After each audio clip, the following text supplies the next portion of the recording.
नमस्ते दोस्तों।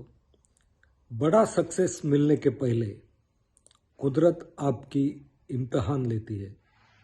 इसके और कई एग्जाम्पल मैं आपको दूंगा, क्योंकि बहुत बार हम कुछ बड़ा काम करने जाते हैं और हमें बहुत दिक्कतें आती है, तो हम उसमें नर्वस फील करते हैं कि मेरे साथ ही ऐसा क्यों होता है। लेकिन अक्सर ऐसा देखा गया है कि जिनको जिनको बड़ा काम करना है, उनको उनके जीवन में बहुत दिक्कतें आई है। अरुणिमा सिन्हा का मैं हमेशा एग्जाम्पल देता हूँ। वो हिमालय के एवरेस्ट पर वो ऊपर तक चढ़ गई और उसने अपना झंडा लगाया, लेकिन पहले ट्रेन में से गिर के उसके पैर टूट गए थे। कृत्रिम पैर उसे लगाए गए थे।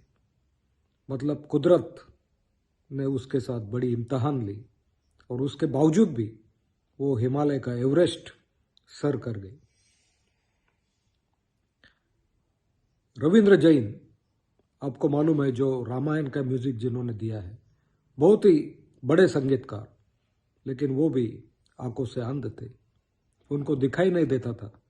कुदरत ने उनकी इम्तिहान ली, लेकिन वो फिर भी बड़े संगीतकार बन गए। सिर्फ मानव के साथ ऐसा नहीं होता है, खुद भगवान के साथ भी ऐसा हुआ है। कुदरत इम्तिहान लेती है। भगवान श्री राम, आपको मालूम है कि भगवान श्री राम का जन्म क्यों हुआ था? रावण का संहार करने के लिए उनका जन्म हुआ था।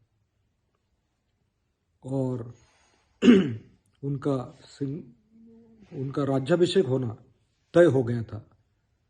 दूसरे दिन उनका राज्याभिषेक होने वाला था। तब सब भगवान इकट्ठा आ गए और उनको टेंशन आ गई कि अगर राम भगवान का राज्याभिषेक हो गया और फिर वो अयोध्या ही रह गए, तो वो रावण को कब मारेंगे, कैसे मारेंगे? और इसलिए उन्होंने सरस्वती माता है, उनको सभी देव इकट्ठा आए और उन्होंने उनको विनती की कि आप कृपया कुछ तो भी कीजिए कि जिसके कारण भगवान राम रावण को मारने जाएंगे। फिर सरस्वती मंथरा के मन में जाती है, जो कैकेयी की दासी है मंथरा, उसके मन में जाती है और मंथरा फिर राम के बारे में कुछ उल्टा सुल्टा कैकेयी को बोलती है। फिर कैकेयी को राम और दशरथ महाराज पे गुस्सा आता है और वो 2 वर मांगती है, और उसमें वो भगवान राम को वनवास और भरत को राज्याभिषेक, ये 2 बातें मांगती। और उसके कारण भगवान श्री राम का दूसरे दिन राज्याभिषेक होने वाला था, लेकिन वो सीता और लक्ष्मण के साथ वनवास चले जाते हैं। मतलब कुदरत ने उनकी भी एग्जाम ली है।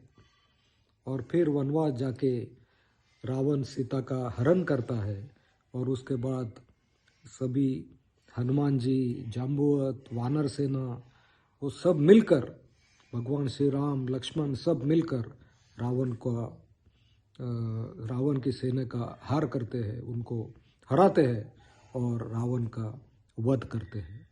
मतलब, और ये वध होने के बाद भगवान श्री राम पुरुषोत्तम, एक महापुरुष बन गए। अगर सिर्फ उनका राज्याभिषेक अयोध्या में होता था, वो जिंदगी भर अयोध्या रहते थे, तो आज भगवान राम के बारे में हम इतना कुछ नहीं सुनते थे। लेकिन कुदरत ने उनकी एग्जाम ली, इम्तिहान ली, और भगवान राम फिर लंका जाकर उन्होंने रावण का संहार किया, और उसके बाद भगवान राम एक मर्यादा पुरुषोत्तम भगवान श्री राम बन गए। तो इसलिए दोस्तों, जभी हमें कुछ बड़ा काम करना है, तब कुदरत हमारी इम्तिहान लेती है।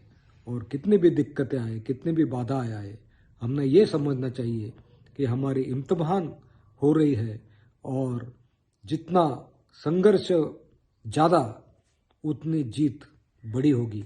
ये हमेशा हमने सोचना चाहिए। Thank you very much. Have a nice day.